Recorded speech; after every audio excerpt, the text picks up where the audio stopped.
Ethical Perspectives on the News is produced by the Interreligious Council of Lynn County, which is solely responsible for its content. The views and opinions expressed on this program do not necessarily reflect those of the staff and management of KCRG TV9.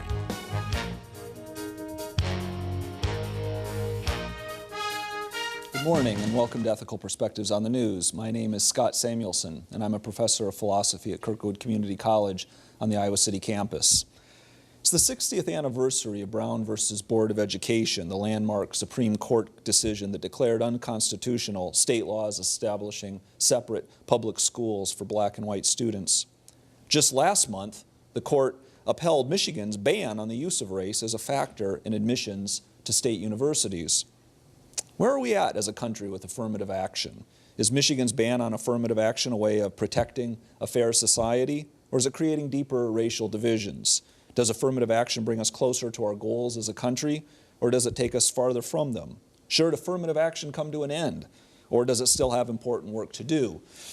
To discuss these issues, we have a great panel on today. To my left, Chad Simmons, the Executive Director at Diversity Focus. Thanks for being on, Chad. Thank you.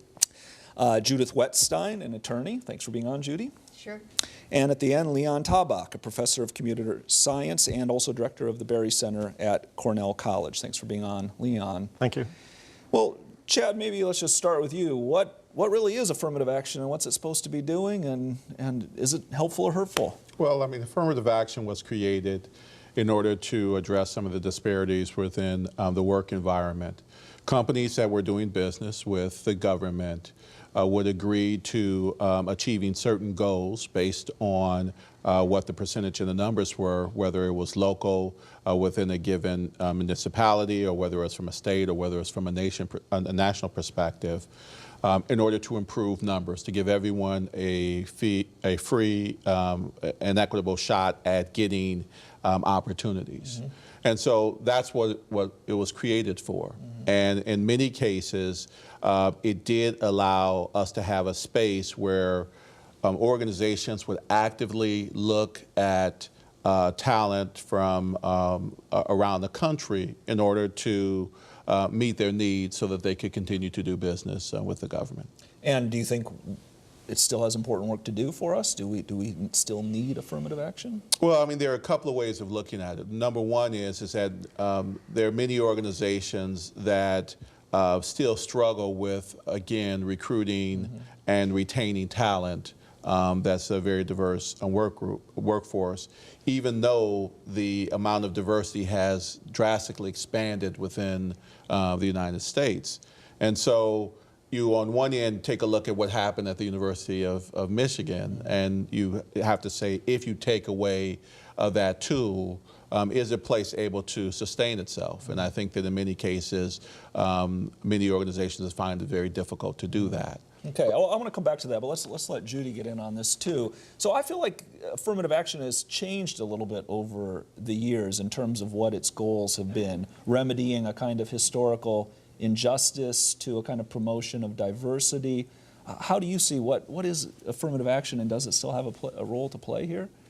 I think you're right. Affirmative action rose out of people who had been injured, whether it was somebody who was a qualified person who was refused admission to a public university or to employment. And so the remedy was because somebody was aggrieved, and then it recognized there were classes of people who also were otherwise qualified, who were being prevented from access to what everybody else. And you know, you can look at majority, minority, however you want to look at it. The minority might be based on religion, race, sex, national origin. Then there's been this evolution into what we would call preferential treatment. And the Michigan case was one of those examples of preferential treatment because the amendment, which all the voters passed on to the Constitution, which I consider to be a rather radical act, said you can't discriminate, but you can't also use preferential treatment in public education, government operations, etc. Well, preferential treatment tends to be not somebody who's been injured in that class, but the recognition that diversity is the way we grow. And so our Constitution, the federal Constitution, doesn't prohibit the use of racial preference.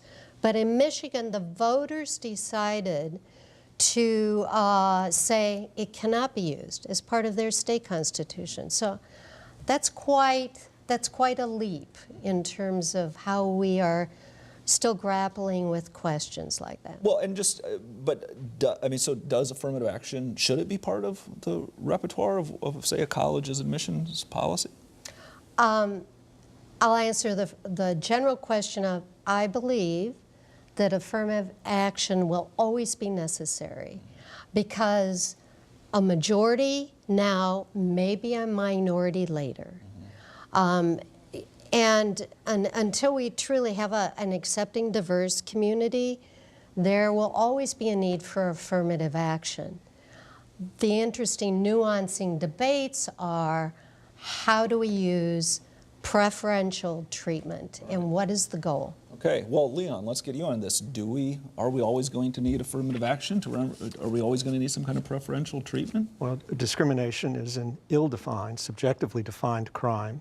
And if you are going to allow, as the courts do, that disproportional representation is evidence of discrimination, then employers and schools have a very strong incentive to work hard to produce that proportional representation, and they will do that. Mm-hmm. So I see these policies as ineffective, but it's like the tax code. We just never get to beat it back. Uh-huh. Well, but what about the Michigan ban on affirmative action? Did the Michigan voters do the right thing? Well, I think many Americans are frustrated. They look at the 14th Amendment, which guarantees equal protection under the law. They look at Brown versus Board Education, which prohibits racial discrimination. They look at the 1964 Civil Rights Act, and they say, the language looks plain to me. We should not be making distinctions based on race. Mm-hmm. And then they see this. Or to put this another way, this is a personal experience, right? So I've worked at several companies. I've taught at several colleges and universities, and I've had this experience several times. I joined the hiring committee. The organization's affirmative action officer comes in, reaffirms our commitment to avoid any actual discrimination or appearance of discrimination. We go through a long list of questions we're not allowed to ask, and as soon as we get that speech, the affirmative action officer leaves, and the dean or the vice president comes in and says, this time we're going to hire a woman. So you have this contrast between the stated goal of non-discrimination and this other policy. Mm-hmm. And it's that contradiction, rather than just the preference, that bothers me. It's that contradiction between the stated goal and the actual practice. So you feel like the stated goal is perhaps okay, but the actual practice is somehow unfair at some level. Well, you give me a chance. I'll point out some places where I think affirmative action in some of its forms has worked against its intended beneficiaries. Uh-huh. And so do you agree? Justice Roberts says, I think at some point famously, the best way to end discrimination is to end discrimination by race. And I take it that's the view that you're putting. So what about that, Chad? I mean, should we just simply try to stop thinking about a subject like race altogether and just simply look at the applications, let's say, for a job or for a college, and just look at things other than race or sex, perhaps? Well, I think you ultimately, the goal is to make sure that you have the best qualified person in the job, and to make sure that you have a candidate pool that is diverse enough for you to actually do that. Mm-hmm. And so I think, that was kind of the intention of it. Now, as again, there became more diversity within the area, then the question became, well, how is it that you're going to manage this around from a leadership perspective? Mm-hmm. Unfortunately, Roosevelt Thomas, who wrote a wonderful book, Beyond Race and Gender, that was his intention, is that it's more of a leadership issue that we need to address. but diversity was kind of brought back to now diversity is the new affirmative action. So the best way to eliminate it is to make sure that everyone has an equal opportunity to be successful. I don't believe that we have an environment that the results have proven that to be true. Right. So yeah, I mean, I think this is an interesting point. So we look at actually what's happening. I take it in the Michigan case, for instance, the evidence I've seen has shown that the University of Michigan has had fewer African Americans attend the school since the ban on affirmative action in Michigan. Is that right? And you're saying that's showing that there actually is a bias here that is maybe unconscious, but is nonetheless I mean, I think if an injustice. Right. If you go beyond the concept of the affirmative action, right, which is a case that the people will have a better learning experience, will learn more if they're around an environment where there are more diverse individuals, right? And so now that the diversity in the population has changed or has been reduced, then in essence it's going to affect, in my opinion, it'll affect ultimately their learning opportunity and what that actually means, you know, as far as how successful they can be in the global marketplace. Right. Yeah, but it seems like then there's two arguments that I'm hearing in a way. One is this question of do all Americans have a kind of fair shot at getting an education or a job? And then the other question is diversity a kind of goal that makes a richer environment for everyone at a university? So that you're endorsing both of those arguments, so to speak, for why affirmative action can be a good thing. In a perfect world, affirmative action should have done its job, and then we should be able to move beyond that. Yeah. But again, when you take that tool away, you find out that, again, the numbers are decreasing. So in one end, you have to say, you know, it was a tool that was working, but it was only a tool that provided temporary results. When it is removed, then it goes away, and that's where the whole conversation around diversity was supposed to take in place, which is eventually it's not going to be about the numbers. Right. It's going to be about something else. Again, unfortunately, we have found that again when you take away whether one considers it a crutch or whether you consider it a tool, when you take away the tool, it has not always had positive results. Yeah, well, so what about that, Leon? I mean, you just mentioned that sometimes you think affirmative action has backfired in some ways, but what about, it seems to have had some kind of positive progress at a place like in the University of academic environment, I'd be much more persuaded that we were sincere in our commitment to diversity if I saw more diversity of opinion. So I see on colleges enormous ideological conformity and a lot of lip service to diversity, which is defined in terms of these superficial terms. We look back in our history and we see the absurdity of laws that mandated racial segregation. Why were they absurd? Because they assumed, falsely, that I can know something definite about a person's ability, character, and behavior just because of a knowledge of that person's complexion. I want to throw something out here. So the basic concept originally was a group of otherwise qualified people prevented from accessing employment, education, Right, would be given whatever. a shot now. Okay, so who defines qualified? My personal experiences have been, I have grown because I've had the opportunity to work with and meet with and have friends who are very diverse in many ways for me. So if, for instance, Michigan or Cornell College wants as its educational model a broad exposure to all different kinds of opinions, experiences, backgrounds, etc., then what is qualified? What does qualified mean? To be a student there, or to be a professor there, or to work there? That means you want diversity, whether it's in your professors, your workers, your students. And so for me, the concept of qualified as a student or whatever has to include a mix of those kinds of backgrounds and differences. But what about Leon's point that he thinks something like skin color is a superficial way of thinking of diversity, and we should look If that's for the only way you're thinking of it, yes. But I think it's one of many components. So if I want to be participating in a serious discussion, I may want many people. I may be the minority when it comes to skin color. If I want to discuss religion, I might be a minority, but I want all those different religious faiths and backgrounds as part of that discussion. Right. But fine, I see that. I guess one thing that I'm still thinking about, though, is that on the one hand, it seems like that if we think of racist laws in the American past, on the one hand, you're saying there's an illogic to them because they judge people in this very superficial manner.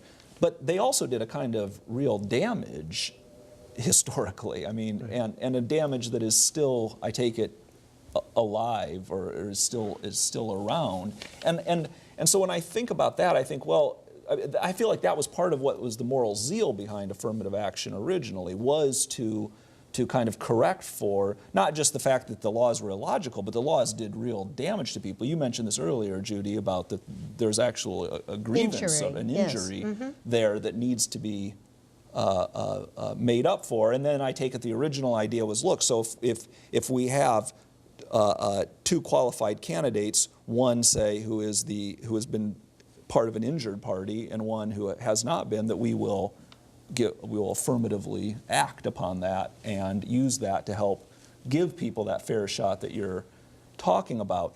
But now you're talking about diversity too in this kind of broader sense of meaning not just the injured party from, say, racist laws in America, but more generally, like religions, et cetera, et cetera. Am I following this I actually think that's where we are today. In 2009, the Pew Research Center did one of their studies, and they determined that most Americans or citizens of the United States at that time agreed affirmative action is necessary. I think it was like maybe 68%, something like that. But when it came to, quote, the phrase preferential treatment, those numbers reversed to 38%. And this was a survey of multiple races, Latinas, African American, whites, Asians. So that is where the real question now is, what do you mean by racial preference? How should it be used? How does that work with diversity? Right. Well, so Leon, I mean, so what about this? I take it that at some level we can make the argument and say a place like the University of Michigan, to take this as, because it seems to be at the crossroads of all these debates all the time, a place like the University of Michigan has, many people who want to go there. Not everyone's going to get in. Why can't they have diversity as one of their goals, including racial diversity, for whatever reasons? I mean, even if you think that it's not that great of an idea, why not allow them? I mean, they're in a position where they have to reject some people and reject qualified people. So why not? So people point out that we're selecting people in other ways. We're looking at alumni, we're looking at athletes, we're looking at people with musical talent, presumably a small college in Iowa. I don't know this for a fact, but if we get an application from Wyoming or Alaska, we might see this as a positive and give that. But the 1964 Civil Rights Act says nothing about alumni status. It says nothing about athletic talent. It says nothing about musical talent. It does say something about discrimination based on race. And it's that contradiction, that conflict between what looks like plain language and a practice, and this affirmative action is a moving target. The name of it is changed, the description of it is changed. It's that conflict that's unsettling to me. So Chad, is thinking of race in these things, is it still perpetuating in some ways a kind of discrimination? No, I don't think so. First thing, I don't think that affirmative action is a moving target. I think affirmative action is affirmative action. It's not it hasn't changed its name from affirmative action to diversity. Diversity, again, was really to take a look at how is it from a leadership perspective, now that you have these different people that are going to be a part of the mix, how is it that people are going to be able to manage it to improve performance? The challenge is that in many cases, again, when you take affirmative action away and you take that tool off the plate, then you find yourself not even being able to get to the issue around diversity from a broader perspective. So there are things that still need to be resolved, and there are things that need to be put in place. And affirmative action just happens to be one of those tools. Now, do I wish we didn't have to use it? Yes. I think it would be fantastic. Right? Well, can I ask you, what would be the conditions under which one would say we don't really have to use it anymore? I mean, what would that look like? I think that even if you just stick with what the way that affirmative action was designed is that very much that within a given organization, that there, from a proportional perspective, that what you would find within that population would equal what you would find within that organization. And if you have that, then at least you have an opportunity to have at least an equal or fair shot. But what you find is that that's not true. The other part that you find is that, you know, many people come up with remedies to address the issue, and they've been coming up with them for 30+ years and still haven't addressed the issue around what's happening. So now the numbers, again, from a diversity perspective, are overwhelming the system and making people think of things a little bit differently. But there still are groups that are very much impacted that are not getting the opportunity to fully participate in this great country we call America. So. Right. You know, so I was looking at this one study, and what I found was that that minority and white students still attend mostly demographically distinct institutions in the United States. I have, on average, white students attend schools that are 72.5% white, Latino students attend schools that are 56.8% Latino, black students attend schools that are 48% black, minority students make up the vast majority of metropolitan public schools, whereas their white counterparts attend suburban institutions. Is this an acceptable picture of America? Is that okay that this is the case, that that we're moving towards, it seems like, a slightly more segregated world? You know, my first question would be, is the quality of the educational experience the same in all of these schools? I went to an all-girls high school. Right. And I'm sort of not happy with that. I'm probably socially retarded, but the question still is, You seem to be doing fine. yeah, right. So the question really still is, the first question is, are all of those educational institutions of equal value and training those students to a similar level so they can go on to do whatever they're interested in? Right.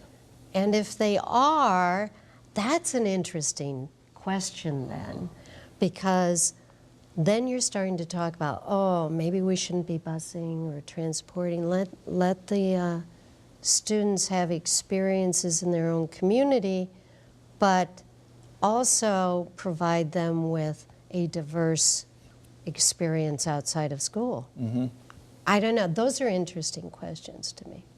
I mean, it seems like the picture, Leon, is far from Chad's ideal of having a kind of mixture in the institutions that reflect the society at large. So, well, I think we'll find lots of agreement, you know, in thinking that we would like to see a society where there's more mixing, there's more equality, and so on. So how do we do that? I differ from my colleagues in being highly skeptical about the power of law, the power of law in general to affect these kinds of social changes. But so let me ask you, so how do you? I mean, what is an example of how we address that, if not through law?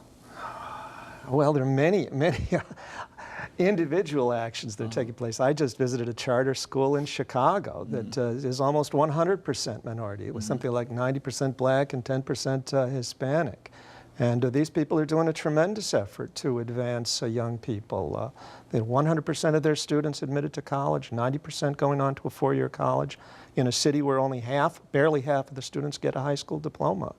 So there are many people who are working hard and successfully to make progress. Chad, what do you think about this? Well, again, you know, I'm from Chicago. I went to the same high school as Michelle Obama. I've been very fortunate to go to the same college as Martin Luther King, which was an all-male, you know, college. And so I think it gets back into the issue of results, right? So if when we were spending time in Minneapolis, and they're saying that 75% of their students in the inner schools, 75% of them are people of color. When the state clearly isn't 75% people of color, then it is still telling you that there's something that's going on. But I'm going to get back to the results. The results are people getting the access. Are they able to get the jobs? Are they getting the same benefits? To at least compete. And if they don't have that, then regardless of how that system is set up, then there's something that is missing that's not allowing us to achieve our full competitive advantage and our full potential. Can I ask you, do you feel like we're moving in the right direction or the wrong direction as a country with dealing with these issues of diversity, particularly racial diversity? I think when it comes to diversity, I think that we are still getting our arms wrapped around it. And I would tell you, this is what's really making it very interesting from a global perspective. And the University of Iowa, is a great example. So University of Iowa historically has had somewhere around 700 approximately African Americans. And you can take a look over a period of time, that number has been pretty stagnant. They're around, I think they're around 4,000 students from China that come here. And I think that's phenomenal. I think that we should get more students. But when you think about the dynamic of diversity and what that means, and you have to question what makes it difficult for us to do it in the U.S. when we can travel across the world and bring in talent, then you again still have to put into place what is going to allow us to ultimately achieve our competitive advantage. Iowa has an opportunity to lead this. That's what makes this very amazing, I think, for us. But I do think that we have clearly seen signs that there's a long road that we have to travel. Right. Well, we're getting short on time, but I do have to ask just about the Supreme Court's decision just really quick. I mean, was the Supreme Court right to uphold Michigan's constitutional ban on affirmative action? I mean, because I take it this isn't really an issue about affirmative action per se. It's an issue about how it's decided. Right. Does a state have a right to get together and vote on this and decide whether we're going to have it or not? That was the decision, and Justice Breyer's concurring opinion was interesting because he basically said the voters can decide. Justice Sotomayor, of course, pointed out that the votes can be done by elected representatives. So there's an interesting conflict there. But it's really, as I said initially, the voters decided to amend the Constitution. I find that a bit radical because if they wanted to influence and dictate the policy, they could have done it in legislation. But you think they had the right to do? I mean, you said it's radical, but they had the right. Based on the current state of Supreme Court decisions, yes. But you seem skeptical of well, that. I wouldn't necessarily agree with that. Right. Okay, well, I'm afraid we're out of time. There's always more issues that I want to get to, but I'd like to thank the panel for really stimulating discussion. I hope the conversation that we've started here today is one that you continue in your homes and communities. So thanks, and we'll see you next time on Ethical Perspectives on the News. Thank you again. Thank you.